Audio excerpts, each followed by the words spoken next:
ಎಲ್ಲ ಪತ್ರಿಕಾ ಮಿತ್ರರಲ್ಲಿ ಸ್ವಾಗತವನ್ನು ಕೊಡ್ತಾ ಪತ್ರಿಕೆಯ ಗೋಷ್ಠಿಗೆ ಬಂದಂಥ ತಮ್ಮೆಲ್ಲರೂ ಕೂಡ ಸ್ವಾಗತವನ್ನು ಕೊಡ್ತಾ ಇವತ್ತು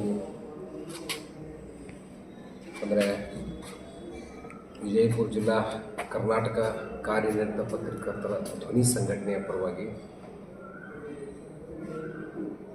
ಮುಂಬರುವ ದಿನಗಳಲ್ಲಿ ಅಂದರೆ 27ನೇ ತಾರೀಕಿಗೆ ಭಾನುವಾರ ದಿವಸ ಕರ್ನಾಟಕ ಕಾರ್ಯನಿರತ ಪತ್ರಕರ್ತರ ಧ್ವನಿ ಸಂಘಟನೆಯದಿಂದ ಪತ್ರಿಕಾ ದಿನಾಚರಣೆ ಅಂಗವಾಗಿ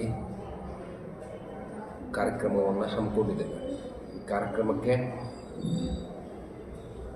ಮಾನ್ಯ ಜಿಲ್ಲಾಧಿಕಾರಿಗಳು, ಮಾನ್ಯ ಪೊಲೀಸ್ ವರಿಷ್ಠಾಧಿಕಾರಿಗಳು ಹಾಗೂ ನಮ್ಮ ಸಚಿವರಾಗಿರ್ತಕ್ಕಂಥ ಮಾನ್ಯ ಸಕ್ಕರೆ ಸಚಿವರು ಮತ್ತು ಜವಳಿ ಖಾತೆ ಸಚಿವರಾಗಿರ್ತಕ್ಕಂಥ ಶಿವಾನಂದ ಪಾಟೀಲ್ರು ಬರ್ತಾ ಇದ್ದಾರೆ. ಹಾಗೂ BJPಯ ರಾಜ್ಯಾಧ್ಯಕ್ಷರಾಗಿರ್ತಕ್ಕಂಥ ವಿಜಯೇಂದ್ರ ಅವರು ಬರ್ತಾ ಇದ್ದಾರೆ. ಮತ್ತು ಎಲ್ಲ ಪತ್ರಕರ್ತ ಬಂಧುಗಳು, ನಮ್ಮ ಕರ್ನಾಟಕ ಕಾರ್ಯನಿರತ ಪತ್ರಕರ್ತ ಬಂಧು ಬಳಗ ಎಲ್ಲ ಕೂಡ ಅವತ್ತು ಪತ್ರಿಕಾ ದಿನಾಚರಣೆ ಅಂಗವಾಗಿ ಸರಿಯಾದ ಸಮಯ ಸಂಜೆ 4 ಗಂಟೆಗೆ ವಿಜಯಪುರದ ಝಡ್ಪಿ ಹತ್ತಿರ ಇರುವ ಗಾಂಧಿ ಭವನದಲ್ಲಿ ನಡೀತಾ ಇದೆ. ಹಾಗಾಗಿ ತಾವೆಲ್ಲರೂ ಕೂಡ ಮತ್ತೊಮ್ಮೆ ನಾನು ಆ ಕಾರ್ಯಕ್ರಮಕ್ಕೆ ಆಹ್ವಾನಿಸ್ತಾ ಇದ್ದೇನೆ. ದಯವಿಟ್ಟು ತಾವೆಲ್ಲರೂ ಕೂಡ ಶೋಭೆಯನ್ನು ತರಬೇಕು. ಮತ್ತು ಆ ಕಾರ್ಯಕ್ರಮದ ವಿಶೇಷತೆ ಏನು ಅಂತಂದರೆ, ಆ ಕಾರ್ಯಕ್ರಮದಲ್ಲಿ ಪತ್ರಿಕೆಯನ್ನು ಹಂಚತಕ್ಕಂಥವ್ರಿಗೆ ಸೈಕಲ್ ವಿತರಣೆ ಕಾರ್ಯಕ್ರಮ ಪ್ರಮುಖವಾಗಿರುತ್ತೆ.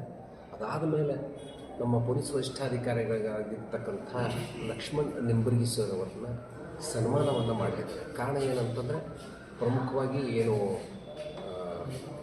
ವಿಜಯಪುರದಲ್ಲಿ ಅಂದರೆ ಕರ್ನಾಟಕ ರಾಜ್ಯದಲ್ಲಿ ಐತಿಹಾಸಿಕವಾಗಿರ್ತಕ್ಕಂಥ ಒಂದು ಘಟನೆಯನ್ನು ಜರುಗಿ, ಆ ಘಟನೆ ಯಾವುದು ಅಂತಂದರೆ ದರೋಡೆ. ಆ ದರೋಡೆಯನ್ನು ಭೇದಿಸಿ ಇಡೀ ಪೊಲೀಸ್ ಇಲಾಖೆಗೆ ಒಂದು ಗರಿಯನ್ನು ಮೂಡಿಸಿರ್ತಕ್ಕಂಥ ಲಕ್ಷ್ಮಣ್ ನಿಂಬರ್ಗಿ ಸರ್ಗೆ ಅಭಿನಂದನಾ ಕಾರ್ಯಕ್ರಮವನ್ನು ಇಟ್ಕೊಂಡಿದ್ದೇವೆ. ಹಾಗಾಗಿ ತಾವೆಲ್ಲರೂ ಕೂಡ ಆ ಕಾರ್ಯಕ್ರಮಕ್ಕೆ ಬಂದು ಶೋಭೆಯನ್ನು ತಂದು ಕೊಡಬೇಕಾಗಿ ವಿನಂತಿಸ್ಕೋತೇನೆ. ಮತ್ತೊಮ್ಮೆ ನಮ್ಮ ಈ ಕಾರ್ಯಕ್ರಮದಲ್ಲಿ ನಮ್ಮ ರಾಜ್ಯದ ಗೌರವ ಕಾರ್ಯದರ್ಶಿಯಾಗಿರ್ತಕ್ಕಂಥ ಇರ್ಫಾನ್ ಬೇಳಿಯವರಿದ್ದಾರೆ. ನಮ್ಮ ಹಿರಿಯ ಪತ್ರಕರ್ತರು, ನಮ್ಮ ಜಿಲ್ಲೆಯ ಗೌರವ ಕಾರ್ಯಕಾರಿಣಿ ಸದಸ್ಯರಾಗಿರ್ತಕ್ಕಂಥ ಮಾನ್ಕರ್ ಸರ್ ಇದ್ದಾರೆ. ನಮ್ಮ ಪತ್ರಿಕೆಯ ವಿಜಯಪುರ ಜಿಲ್ಲಾ ಕಾರ್ಯದರ್ಶಿ, ಪತ್ರಕರ್ತರ ಧ್ವನಿ ಸಂಘಟನೆಯ ಕಾರ್ಯದರ್ಶಿಯಾಗಿರ್ತಕ್ಕಂಥ ವಿನಾಯಕ್ ಸೊಂಡೂರು ಅವರಿದ್ದಾರೆ.